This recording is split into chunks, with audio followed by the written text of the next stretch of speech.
lovers woo, they still say I love you. On that you can rely. No matter what the future brings as time goes by. Sam, I thought I told you never to play.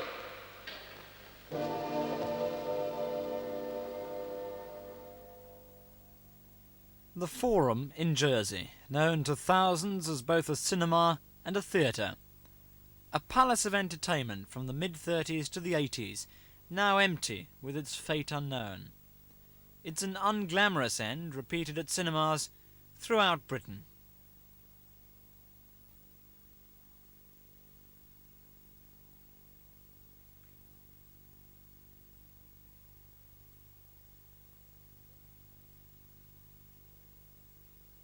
Work started on the Forum in 1934, on this site at La Chasse-Saint-Hélier. Its architect had also designed a Sultan's palace and had a hand in the building of Britain's airships, which gave him dubious qualifications to design a cinema. The Forum was to have simple, bold, Romanesque lines, and it was opened in March of 1935. Inside, the corridors were luxuriously appointed with an air filtration system, and the Forum even had a tea room, the Golden Cafe. People had their wedding receptions here. It was the in-place. The Forum certainly was impressive. 15 miles of wiring, 5,000 adjustable lamps, the largest stage in the Channel Islands, and an obsession by the original directors to pay their personal tribute to Jersey. In the ground floor foyer, they erected the 12 parish shields. And in the 1,500-seat auditorium, there were motifs using the word Caesarea, the Roman name for the island. All in all, it was the last word in luxury. There were even racks under the seats for gentlemen's hats. You see, going to the pictures was all different then. Forthcoming films were published a month in advance in a special booklet. The posh people could sit in the balcony paying from 2.9 to 1.9, and whilst they were waiting for the performance to begin, they could read the letter from the manager's chair. The first manager, the man who was always at your service, was Edward O'Henry, who was also a celebrated organist. Mo Henry, as he was known to his friends, provided the live entertainment every night, rising from beneath the stage. He played the mighty Compton organ.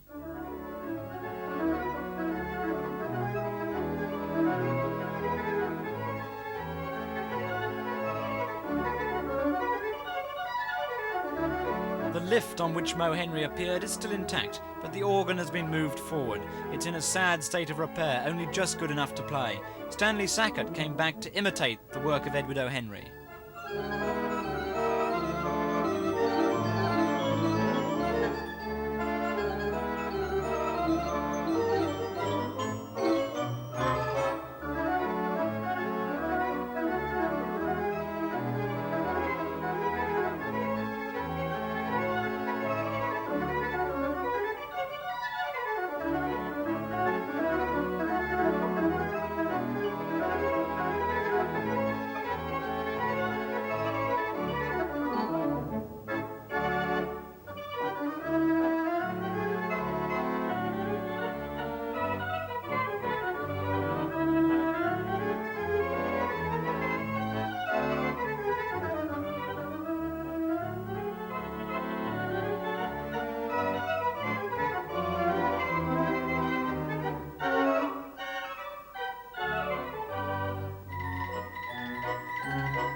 The Forum's first 5 years were dominated by strange events in Germany.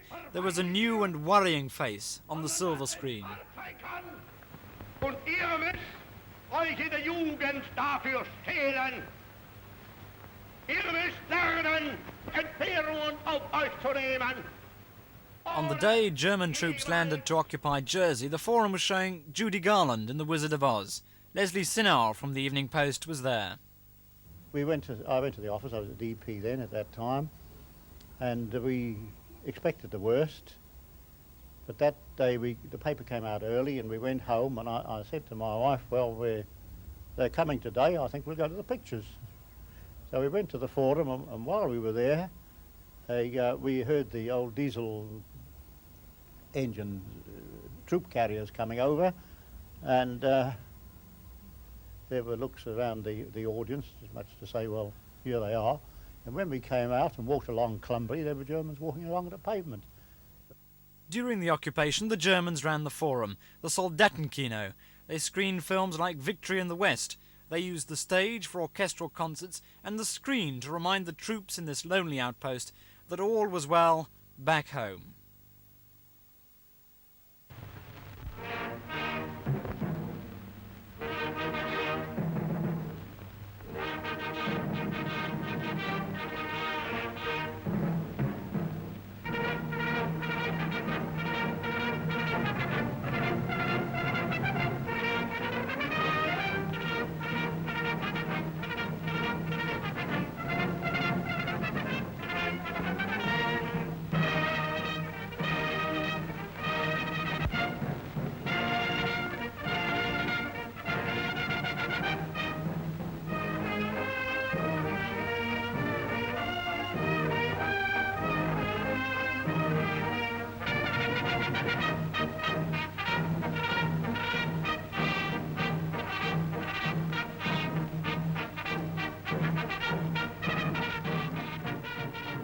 Films like that are still frightening today, but in 1945 they were consciously forgotten amidst the joy of liberation.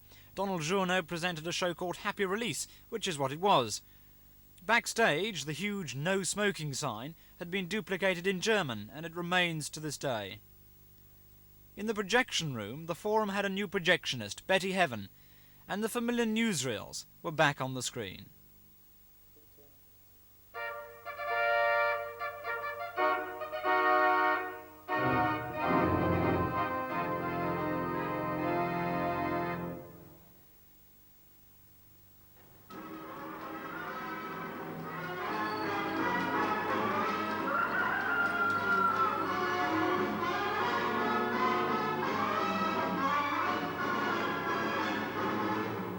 Betty, when you joined the cinema, or theatre as it was called in those days, after the war, what was the format of presentation each night?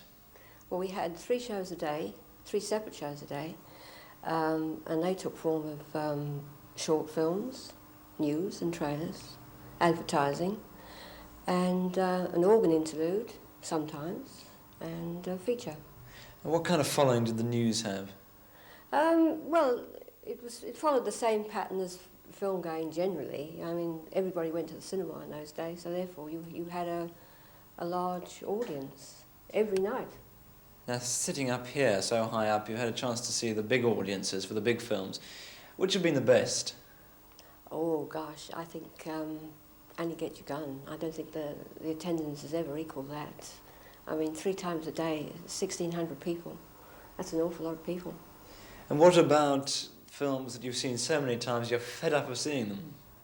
I must say, without a shadow of doubt, Sound of Music. It was on and on and on, and the last showing was just dragged out. I was glad to see the end of that one. What about amusing anecdotes? I mean, there must be a lot that happens up here over the years that people sitting down there never even hear about. I think when you get a film break and it sort of all falls on the floor and you're all scattering around trying to get it back on the spool again, nobody ever sees anything. They don't even know what's happening except you up here. It's quite funny, not at the time, but afterwards you can sort of sit back and really laugh about it. Lots of things sort of happen that people are not aware of. Sound perhaps goes and you're rushing around trying to find which valve was gone, and things like that that the public don't even know about. What they do know about is when the curtains break down. They see that. So therefore you've got to go tearing down backstage to sort of put them right. And sometimes you get in view of the audience, and if you've got that kind of audience, they'll give you catcalls and all that sort of thing. So you have to sort of disregard that and get on with it as best as you possibly can, with a few red faces. This is the Gaumont British News, presenting the world to the world.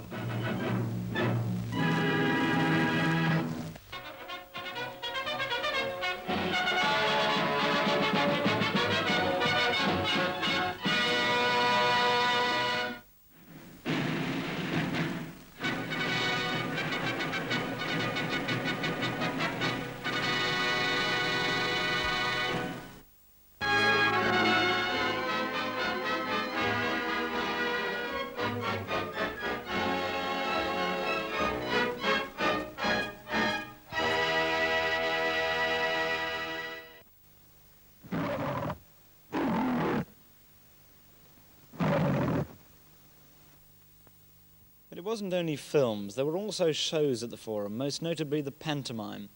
And the leading light of that was the dame of the pantomime, known to thousands in the island, George Brassford. We'd had a training ground before at Springfield, you see, and we left Springfield the moment this became available after the occupation. That's when we did we sort of made our home here, and not only we do pantomime, but we did musicals, some very good musicals here. The musicals didn't get quite the same appreciation as the pantomimes, but the pantomimes were absolutely traditional. We used to pack the place with them, you know. And what kind of anecdotes do you remember from those days? Well, particularly there was one when I used to come into the audience and talk to them, skylark with the people, and I was doing Bumps a Daisy in those days, and I came into the audience here, and I saw Senator Krzyzewski, and I did Bumps a Daisy with him. He gave me a bump, and I went flat down the aisle. And then another thing was when I called all the kids onto the stage to come. I had half the journey. I couldn't get rid of them. I had a hell of a job to get rid of them afterwards, you know. But I got some very happy memories of pantomime days. But what I did not like was they had hanging microphones. And if you left where the microphones were, you'd had it. Because the audience couldn't hear you. And the microphones were not in those days like they are today. But that was always a bit tricky. And what kind of stage was it like to work on? Was it a good stage, good theatre? Oh, lovely stage, lovely. My last one, I was doing a roller skating act. I used to come down here and rehearse in the morning and do my roller skating rehearsals. But it was a lovely stage, lovely stage. And the dressing rooms were quite good. We had our dressing room under the stage.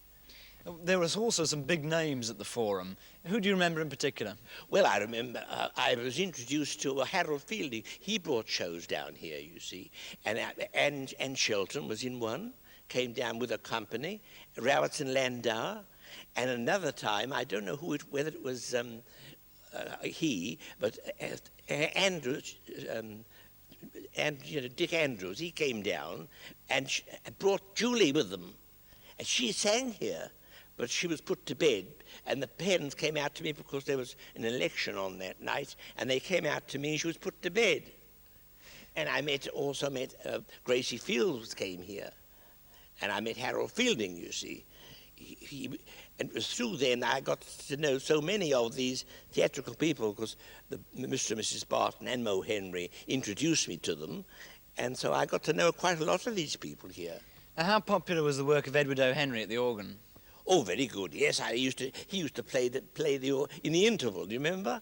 Oh, I remember that very well. Used before your time, I expect.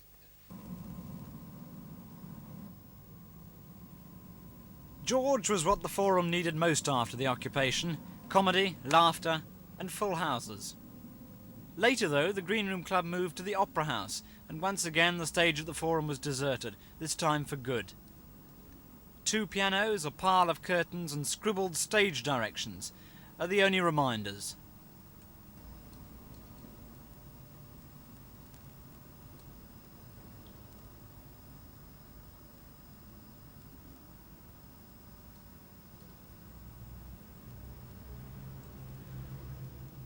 In 1973, the Forum was taken over by the Rank organisation. It was now a cinema in a big way. A large screen was installed, but it was the beginning of the end. When they take 60 gallons of fuel oil a day to heat, buildings like this are uneconomical. Rank set the closing date as the 17th of January 1981.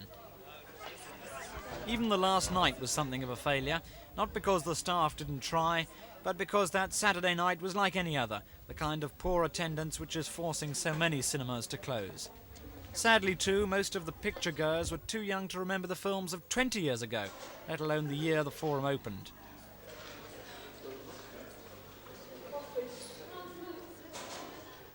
It was a sad night too for Jessie Burke, with 15 years' service to the Forum, too upset even to be interviewed as she issued the last 100 or so tickets for Rank, her employers.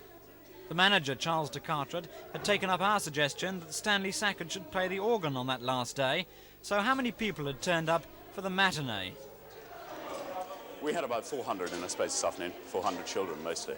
And you expecting a good turnout tonight? Well, I think we'll be fairly busy tonight, as you can see by the box office at the moment. Now, how did the appearance of an organist go down for many of the people here who surely don't remember organists? Well, it's something that audiences today just, as you say, don't know about, and they love it. When we do get somebody to play the organ, it's terrific. Tell me, are you sad about tonight? I think it's a sad time for everybody in Jersey that have had anything to do with the Forum. You know, it's part of the entertainment business that is going out of the island. Yes, I'm very sad. Would you like to see it preserved? I would love to see it preserved, if possible. Then, for the first time for many years, complete with a surprised audience, Stanley Sackett walked down the original 1935 carpet towards the concert organ. He was walking in the shoes of Edward O. Henry, but most of the patrons would never have known.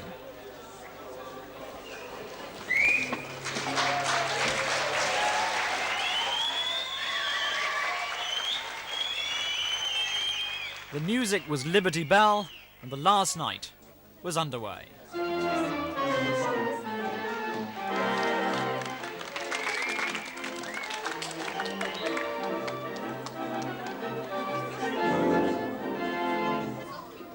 Mr. Pippon used to come here a lot in the old days. What is it like to come back on the last night and hear the organ again? Well, it's really disappointing because I think it's a pity to see this really, for the last night, you know.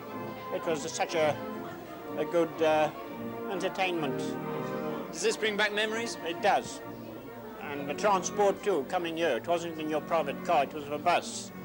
And are you sad then? Yeah, I think it's a pity to see it go. If I had my time all over again,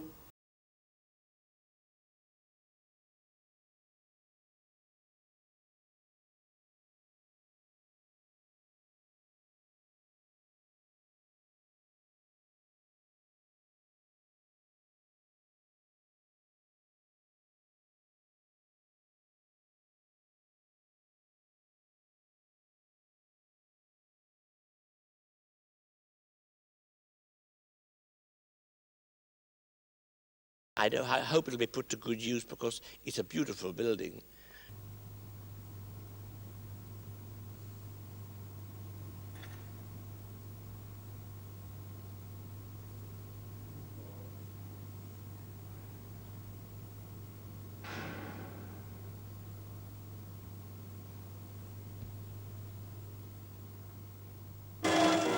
All the gin joints in all the towns in all the world. She walks into mine.